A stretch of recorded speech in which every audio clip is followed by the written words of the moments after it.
Good morning friends, Bihar दरोगा के homework series में स्वागत है। आज हम लोग डे 18 का एनालिसिस करेंगे। इससे पहले आपको बता दें, जो भी स्टूडेंट चैनल को सब्सक्राइब नहीं किए होंगे वो कर लेंगे ताकि अपडेट आपको जल्द से जल्द तक पहुंच सके। तो स्टार्ट करते हैं आज का क्वेश्चन नंबर 1 से। आज का क्वेश्चन नंबर 1 है अर्थ केयर मिशन के बारे में। अर्थ केयर मिशन के संबंध में कौन सा कथन सही है? पहला कथन है, यह मिशन 29 मई और सन 2024 को लॉन्च किया गया, तो यह कथन सही हो जाएगा। दूसरा कथन है, यह मिशन यूएसए यानी यूरोपीय अंतरिक्ष एजेंसी और जाक्सा यानी जापान अंतरिक्ष एजेंसी द्वारा संयुक्त मिशन है। ये दोनों स्टेटमेंट सही हो जाएंगे।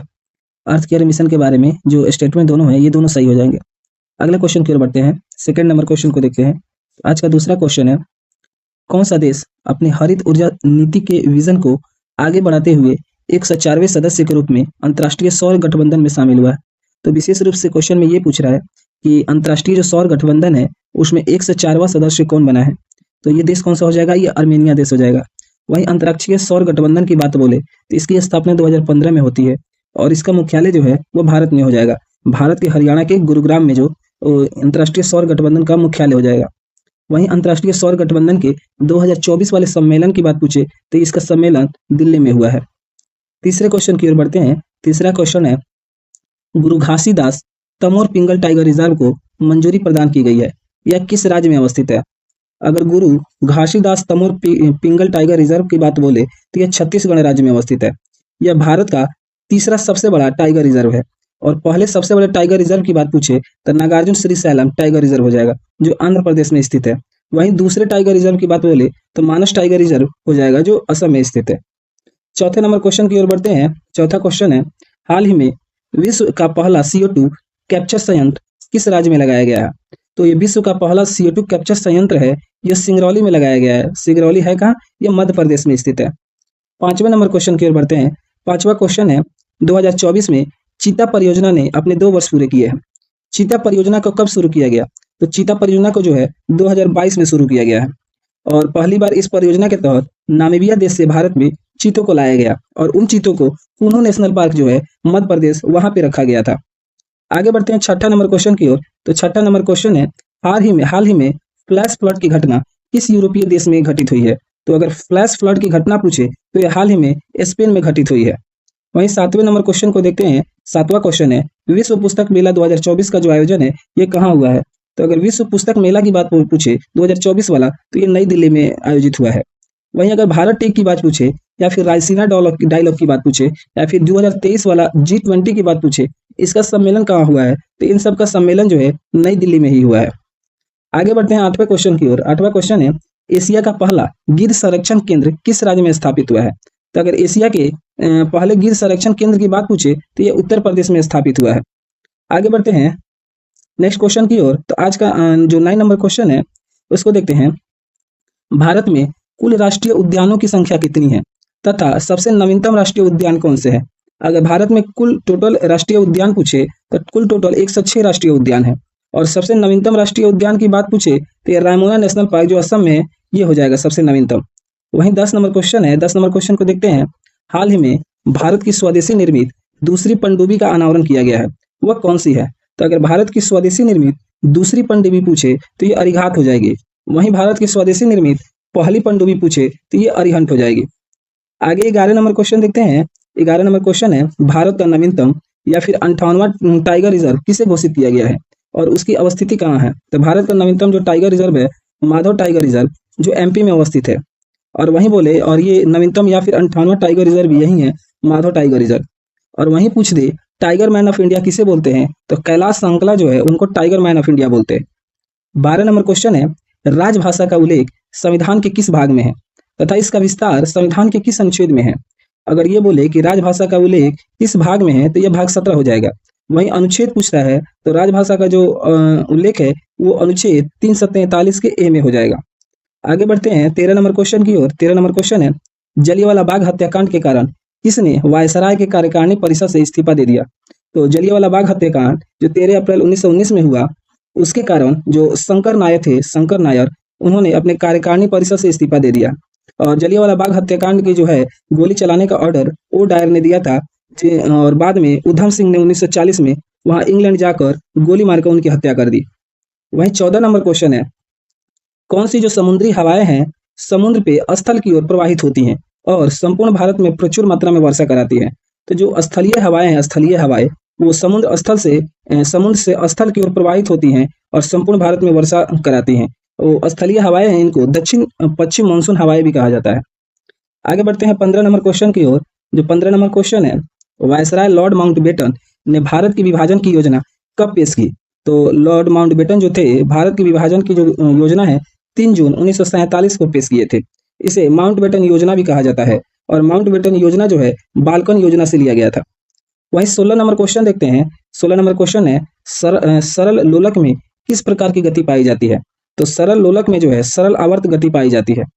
17 नंबर क्वेश्चन की ओर बढ़ते हैं। 17 नंबर क्वेश्चन है, वैज्ञानिकों ने जीन परिवर्तन करके विटामिन ए की कमी को दूर करने वाले चावल का विकास किया। इस चावल का क्या नाम रखा गया?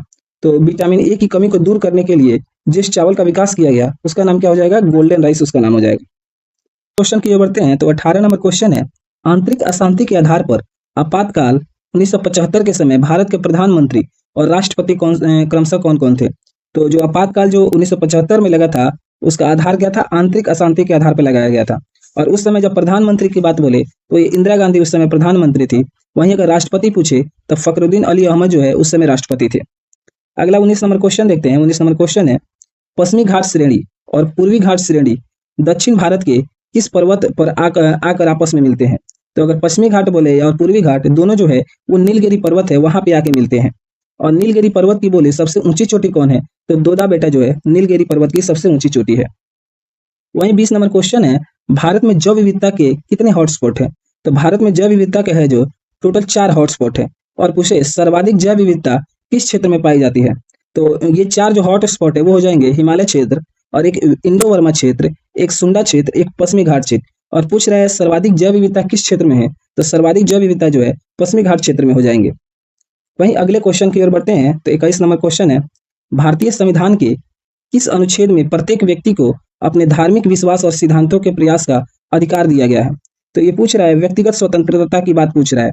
तो व्यक्तिगत स्वतंत्रता की जो चर्चा है आर्टिकल 25 में किया गया है और ये धार्मिक स्वतंत्रता के अधिकार का भाग है। जो आर्टिकल जो है 25 से 28 के बीच धार्मिक स्वतंत्रता को दिया गया है। आगे बढ़ते हैं 22 नंबर क्वेश्चन की ओर। 22 नंबर क्वेश्चन है, सर्वोच्च न्यायालय के किस वाद में कहा गया कि मूल अधिकार और नीति निर्देशक तत्व आपस में टकराते हैं तो सबसे अधिक प्रभावी मूल अधिकार का होगा? तो चंपक दोराई राजन जो मामला था जो 1991 में 91 माफ करेंगे, चंपक दोराई राजन जो मामला है जो 1951 में आया था उसमें नीति निर्देशक तत्व और मूल अधिकार की जहां बात हुई उसमें कहा गया तो अगर दोनों आपस में टकराते हैं तो जो मूल अधिकार है प्रभावी सबसे ज्यादा मूल अधिकार होगा। वहीं आगे क्वेश्चन देखते हैं 23 नंबर। तो 23 नंबर क्वेश्चन है, मेघालय पठार उत्पत्ति और संरचना की दृष्टि से किस पठार का उत्तर पूर्व विस्तार है? तो जो मेघालय का पठार है ये छोटा नागपुर का जो पठार है उसका विस्तार है। 24 नंबर क्वेश्चन है, ऑप्टिकल फाइबर प्रकाश के किस सिद्धांत पर कार्य करता है? तो जो ऑप्टिकल फाइबर है ये प्रकाश के पूर्ण आंतरिक परावर्तन के सिद्धांत पे कार्य करता है। 25 नंबर क्वेश्चन देखते हैं। 25 नंबर क्वेश्चन है, धन विधेयक के संबंध में विशेष प्रावधान का उल्लेख संविधान के किस अनुच्छेद में किया गया है? तो अगर धन विधेयक की बात बोलता है तो संविधान का जो अनुच्छेद 109 में विशेष प्रावधान किया गया है। अगर सिर्फ पूछता है धन विधेयक की चर्चा किस अनुच्छेद में तो ये अनुच्छेद 110 हो जाएगा। वहीं 26 नंबर क्वेश्चन को देखते हैं, प्रांतों से द्वैध शासन को हटाकर केंद्र पर लगाया गया यह संशोधन किस अधिनियम के तहत किया गया? तो प्रांतों से द्वैध शासन को हटाकर केंद्र में द्वैध शासन जो है ये 1935 में लगाया गया। और प्रांतों में द्वैध शासन की बात बोले तो प्रांतों में द्वैध शासन जो है 1919 में लगाया गया। आगे बढ़ते हैं 27 नंबर क्वेश्चन की ओर। 27 नंबर क्वेश्चन है, सूखे फलों में पाई जाने वाली शर्करा को क्या कहते हैं? तो सूखे फलों में जो है माल्टोज शर्करा पाई जाती है। वहीं 28 नंबर क्वेश्चन है, निर्वात में प्रकाश की चाल कितनी है? तो निर्वात में प्रकाश की चाल जो है 3 × 10⁸ मीटर पर सेकेंड हो जाएगी। आगे क्वेश्चन है 29 नंबर, विद्युत चुंबकीय तरंगों में सर्वाधिक भेदन क्षमता किसकी होती है? तो भेदन क्षमता के अनुसार इसका वर्णन ऐसे लाइन से हो जाएगा, पहले y गामा हो जाएगा, फिर x, फिर u, फिर v, फिर i, फिर m और r। इस आधार पे आप देख लेंगे तो सर्वाधिक भेदन क्षमता जो है वो गामा किरण की हो जाएगी। आगे 30 नंबर क्वेश्चन की ओर बढ़ते हैं। 30 नंबर क्वेश्चन है, संविधान संशोधन की प्रक्रिया किस देश के संविधान से स्वीकार किया गया तथा इसका उल्लेख संविधान के किस भाग में दिया गया है? तो संविधान संशोधन की जो प्रक्रिया है ये दक्षिण अफ्रीका के संविधान से लिया गया और इसकी चर्चा जो है संविधान संशोधन की प्रक्रिया का भाग 20 में किया गया है और अनुच्छेद पूछे तो अनुच्छेद 368 में किया गया है। वहीं 31 नंबर क्वेश्चन है, भारत में जो कौन सी नदियां है भ्रंश घाटी से होकर बहती है। तो भारत में 3 नदियां हैं, नर्मदा, ताप्ती और दामोदर जो है ये भ्रंश घाटी से होकर बहती है। आगे देखते हैं 32 नंबर क्वेश्चन है, सर्वप्रथम किसने यह स्पष्ट किया कि प्रकाश सूक्ष्म कणों से बने होते हैं और सीधी रेखा में गमन करते हैं? तो न्यूटन ने यह बताया कि प्रकाश सूक्ष्म कणों से बने होते हैं और सीधी रेखा में गमन करते हैं। वहीं 33 नंबर क्वेश्चन है, देखते हैं किस संशोधन में नीति निर्देशक तत्वों पर मौलिक कर्तव्यों को वरीयता दी गई है? तो यहाँ पे अधिकार न होकर कर्तव्य हो जाएंगे। तो अगर हम देख रहे हैं 42वां संविधान संशोधन 1976 के तहत नीति निर्देशक तत्वों पर मौलिक कर्तव्यों को वरीयता दी गई है। और अगर मौलिक कर्तव्यों की बात बोले, सरदार स्वर्ण सिंह समिति के तहत मौलिक कर्तव्यों को जोड़ा गया। आगे बढ़ते हैं 34 नंबर क्वेश्चन है, पुरुष और स्त्री सभी नागरिकों को समान रूप से जीविका का पर्याप्त साधन प्राप्त करने का अधिकार किस अनुच्छेद में दिया गया है? तो स्त्री हो या फिर पुरुष हो, जीविका के आधार पे जो पर्याप्त साधन प्राप्त करने का जो अधिकार है ये अनुच्छेद 39 में दिया गया है। अगला 35 नंबर क्वेश्चन है, राजनीति के निर्देशक सिद्धांतों के संदर्भ में निम्नलिखित कथनों में कौन सा कथन सत्य है? तो पहला कथन है, भारतीय संविधान के अनुच्छेद 40 संगठित ग्राम सभा, तो 40वें अनुच्छेद में जो संगठित ग्राम सभा है ये सही है, को डीपीएसपी के समाजवादी सिद्धांतों के रूप में वर्गीकृत किया है। तो गलत हो जाएगा, यह समाजवादी सिद्धांत नहीं, जो ग्राम सभा है वो गांधीवादी सिद्धांत के रूप में वर्गीकृत किया गया है। वही दूसरा कथन है, संविधान का अनुच्छेद 43A श्रमिकों की भागीदारी, तो 43A में श्रमिकों की भागीदारी है को डीपीएसपी में गांधीवादी सिद्धांतों के रूप में वर्गीकृत किया है। ये भी गलत है, ये गांधीवादी नहीं समाजवादी सिद्धांतों के रूप में वर्गीकृत किया गया है। तो दोनों कथन जो हो जाएंगे अपोजिट है, तो दोनों कथन गलत हो जाएंगे। आगे बढ़ते हैं 36 नंबर की ओर। तो 36 नंबर क्वेश्चन है, भारत के संविधान के किस भाग में अंतर्राष्ट्रीय शांति और सुरक्षा हेतु राज्य को दायित्व सौंपा गया है? तो भाग 4 जो है डीपीएसपी, उसमें अंतर्राष्ट्रीय शांति और सुरक्षा हेतु राज्य को दायित्व सौंपा गया है। अगर अनुच्छेद पूछे तो अनुच्छेद 51 में अंतर्राष्ट्रीय शांति और सुरक्षा की चर्चा है।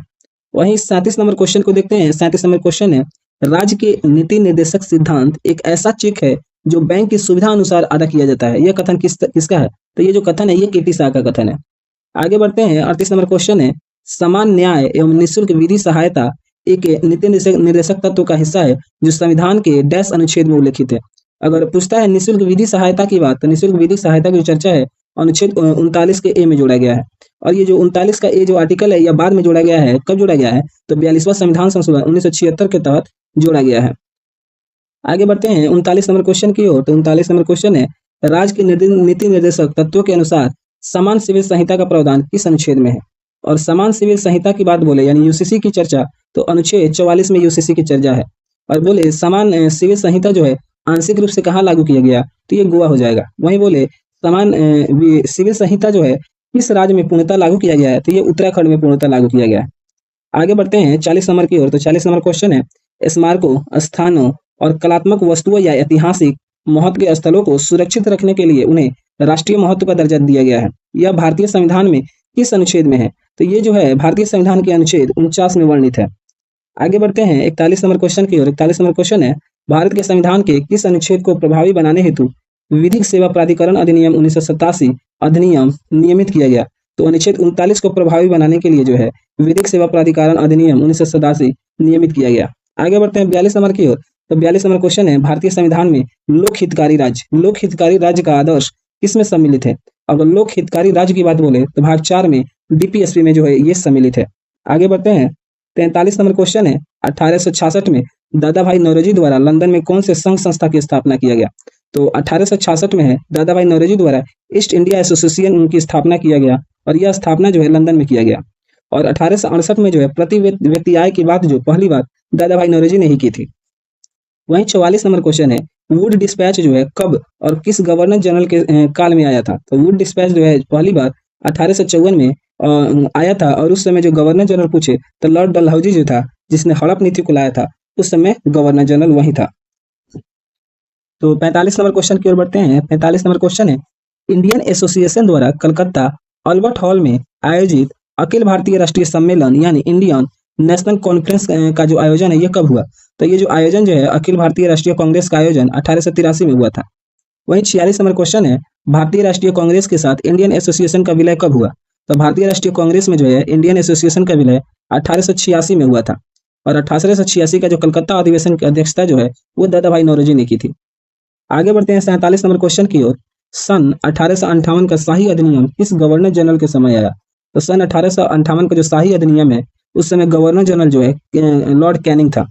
48 नंबर क्वेश्चन है, किस संगठन ने सन 1875 में हाउस ऑफ कॉमन्स में एक याचिका प्रस्तुत करते हुए ब्रिटिश संसद में भारत के प्रत्यक्ष प्रतिनिधित्व की मांग की? तो ये पूना सार्वजनिक सभा जो थे, उन्होंने ये काम किया था। और पूना सार्वजनिक संघ की जो स्थापना है सभा की, वो एमजी राणे ने किया था। आगे बढ़ते हैं 49 नंबर की ओर। 49 नंबर क्वेश्चन है, किसके सुझाव पर भारतीय राष्ट्रीय संघ का नाम बदलकर भारतीय राष्ट्रीय कांग्रेस रखा गया? तो ये सुझाव जो है, भारतीय राष्ट्रीय संघ का नाम बदल के भारतीय राष्ट्रीय कांग्रेस रखा जाए, ये सुझाव दादा भाई नौरोजी ने दिया था। नेक्स्ट क्वेश्चन की ओर बढ़ते हैं। तो नेक्स्ट क्वेश्चन 50 नंबर है, कलकत्ता में एशियाटिक सोसाइटी ऑफ इंडिया की स्थापना 1784 में किसने किया? तो एशियाटिक सोसाइटी ऑफ इंडिया की स्थापना जो है, ये विलियम जोन्स ने किया था। और ये कब किया था? 1784 में। और जो विलियम जोन्स ने ही अभिज्ञान शकुंतलम जो पुस्तक थी, उसका अनुवाद इंग्लिश में कर दिया था। 51 नंबर क्वेश्चन है, भारत में सिविल सेवा का जन्मदाता किसे कहा जाता है? तो सिविल सेवा का जो जनक है, वो कॉर्नवालिस को कहा जाता है। और कॉर्नवालिस से ही 1793 में जो स्थायी बंदोबस्त है, उसको लाया था। आगे बढ़ते हैं 52 नंबर के क्वेश्चन की ओर। 52 नंबर क्वेश्चन है, हिंदुस्तान सोशलिस्ट रिपब्लिक एसोसिएशन की स्थापना कब की गई? तो हिंदुस्तान सोशलिस्ट रिपब्लिक एसोसिएशन की जो स्थापना है 1928 में की गई। और कि इसकी स्थापना करता की देखें तो ये भगत सिंह और चंद्रशेखर मिलके हिंदुस्तान सोशलिस्ट रिपब्लिक एसोसिएशन की स्थापना करते हैं। और ये जो एचआरए है, हिंदुस्तान रिपब्लिक एसोसिएशन, इसकी स्थापना जो है 1924 में सचिंद्र सान्याल ने किया था। और इन्हीं के द्वारा 1925 में काकोरी ट्रेन एक्शन किया गया। और इसके बाद से जो यह सभा एसोसिएशन है, ये विराम पड़ गया था इस एसोसिएशन पे। और 1928 में भगत सिंह ने इसी को नाम बदल के, इसी को विस्तारित करके हिंदुस्तान सोशलिस्ट रिपब्लिक एसोसिएशन कर दिया। आगे बढ़ते हैं 53 नंबर की ओर। 53 नंबर क्वेश्चन है, उत्तर भारत का ऐसा कौन सा राज्य गन्ना उत्पादन के लिए सर्वाधिक प्रसिद्ध है? तो गन्ना उत्पादन में सर्वाधिक जो हो जाएगा, वो 1 नंबर पे राज्य उत्तर प्रदेश हो जाएगा। उसके बाद फिर महाराष्ट्र हो जाएगा और 3 नंबर पे आंध्र प्रदेश हो जाएगा।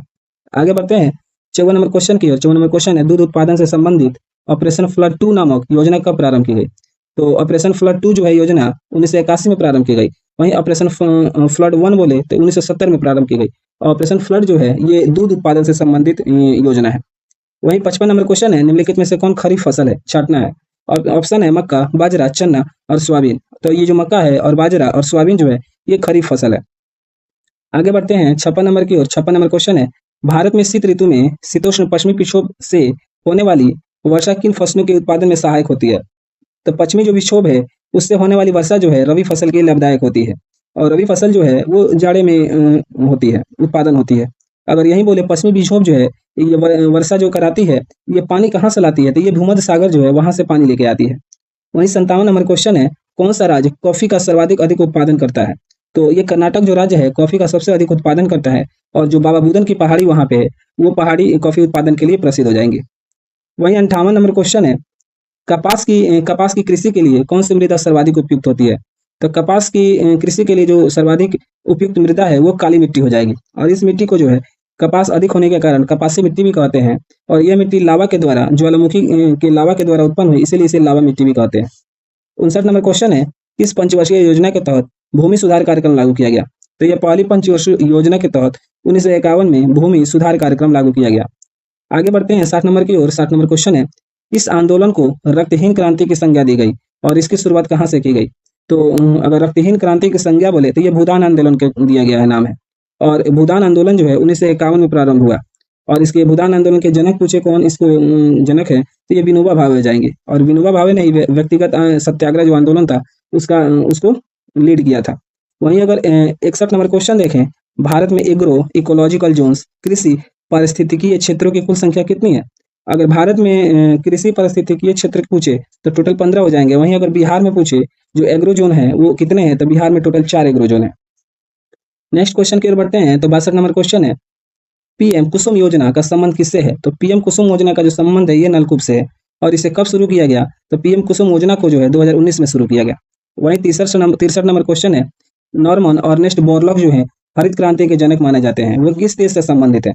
तो नॉर्मन बोरलॉग जो है, ये अमेरिका से संबंधित है। अगला क्वेश्चन है 64 नंबर क्वेश्चन है, स्वतंत्रता प्राप्ति के बाद से भारत के सर्वाधिक प्रगति किन खाद्यान्न उत्पादन में की गई? तो स्वतंत्रता प्राप्ति के बाद जो है, ये हरित क्रांति हुई थी भारत में। और उस समय गेहूं की जो फसल है, ये सर्वाधिक उत्पादन हुआ था। और गेहूं की कौन सी किस्म या कौन सी प्रजाति जो थी, ये लार्मा रोजो किस्म थी, इसका उत्पादन जो है बड़े पैमाने पे हुआ। और लार्मा रोजो जो ये किस्म की जो गेहूं की बीज है ये मैक्सिको देश से लाया गया था। वहीं 65 नंबर क्वेश्चन देखते हैं, महाराष्ट्र में कौन सी फसल श्वेत वर्ण के नाम से जानी जाती है? अगर महाराष्ट्र में श्वेत वर्ण के नाम से बोले तो ये कपास फसल जो है श्वेत वर्ण के नाम से जानी जाती है। अगला 66 नंबर क्वेश्चन है, भारत के राज्यों में कौन सा राज्य चावल का सर्वाधिक उत्पादन करता है? अगर चावल के सर्वाधिक उत्पादक राज्य की बात बोले तो ये पश्चिम बंगाल हो जाएगा। वहीं 67 नंबर क्वेश्चन है, 18वीं लोकसभा चुनाव कितनी सीटों पर आयोजित किए गए और चुनाव की गणना कुल कितनी सीटों पर की गई? तो टोटल चुनाव की जो नंबर्स थे ये 543 थे, लेकिन 542 पे ही चुनाव हुए क्योंकि सूरत का जो सीट था उसको निर्विरोध घोषित कर दिया गया। जो वहां के मुकेश दलाल प्रत्याशी थे बीजेपी को, उनको निर्विरोध जीत घोषित कर दिया गया। नेक्स्ट क्वेश्चन को देखते हैं, 68 नंबर क्वेश्चन है, 18वीं लोकसभा चुनाव में एनडीए और इंडिया दो बड़े गठबंधन दलों ने भाग लिया, क्रमशः उन्हें कितनी सीटें प्राप्त हुई? अगर हम एनडीए को देखें जिसमें बीजेपी शामिल था उसे 293 सीटें मिली। वहीं अगर इंडिया को देखें जिसमें कांग्रेस शामिल था उसे 240 सीटें मिली। आगे नेक्स्ट नंबर क्वेश्चन देखते हैं, नेक्स्ट है 69 नंबर क्वेश्चन, 18वीं लोकसभा चुनाव की घोषणा कब और किसके द्वारा की गई? तो चुनाव की घोषणा हम सब जानते हैं चुनाव आयोग के द्वारा की जाती है और 18वीं लोकसभा चुनाव की घोषणा जो है 16 मार्च को की गई। फर्स्ट चुनाव आयुक्त की बात करें, जो चुनाव को कंडक्ट कराते हैं, लीड करते हैं, उनका नाम फर्स्ट चुनाव आयुक्त का नाम था सुकुमार सेन। वहीं फर्स्ट चुनाव आयुक्त जो वीमेन थी यानी महिला थी, उनका नाम क्या है? तो उनका नाम हो जाएगा वीएस रमा देवी। और प्रेजेंट जो 26वें नंबर के चुनाव आयुक्त बनाए गए हैं उनका नाम है ज्ञानेश कुमार। अगर 70 नंबर क्वेश्चन है, 70 नंबर क्वेश्चन देखते हैं, 18वीं लोकसभा चुनाव में किस दल ने बहुमत प्राप्त किया है? और जो 18वीं लोकसभा है उसमें एनडीए ने बहुमत प्राप्त किया है और बीजेपी ने अपनी सरकार बनाई है। 71 नंबर क्वेश्चन है, 18वीं लोकसभा चुनाव में अंडमान निकोबार की किस जनजाति ने पहली बार भाग लिया है? तो अंडमान निकोबार की जो सैम्पेन जनजाति है उसने 18वीं लोकसभा में पहली बार भाग लिया है। वहीं अगर त्रिपुरा की जो ब्रू जनजाति है उसने भी पहली बार भाग लिया है। 72 नंबर क्वेश्चन है, वर्तमान में भारत के चुनाव आयोग द्वारा मान्यता प्राप्त जो राष्ट्रीय दल है वो कितने हैं? टोटल 6 राष्ट्रीय दल है। 73 नंबर क्वेश्चन है, 18वीं लोकसभा चुनाव में किस लोकसभा सीट को निर्विरोध घोषित किया गया? तो जो सूरत का सीट था वो निर्विरोध घोषित किया गया और मुकेश दलाल वहां से जीते। वहीं 74 नंबर क्वेश्चन है, 18वीं लोकसभा चुनाव में आरजेडी और जेडीयू तथा लोक जनशक्ति पार्टी को क्रमशः बिहार के जो ये जो राजनीतिक पार्टियां हैं इन्हें कितनी सीटें मिली है? तो आरजेडी को 4 सीटें मिली, वहीं जेडीयू को 12 और एलजेपी को यानी लोक जनशक्ति पार्टी को 5 सीटें मिली। आज का 75 नंबर क्वेश्चन और लास्ट क्वेश्चन देखते हैं, चुनाव आयोग की स्थापना कब की गई? तो चुनाव आयोग की स्थापना जो है 25 जनवरी 1950 को होती है तथा इसे वर्तमान निर्वाचन आयुक्त कौन बनाए गए हैं? तो वर्तमान निर्वाचन जो आयुक्त थे 26वें नंबर के ज्ञानेश कुमार बनाए गए हैं। अगर वीडियो अच्छी लगी तो लाइक सब्सक्राइब करेंगे। मिलते हैं नेक्स्ट वीडियो में। Thank you.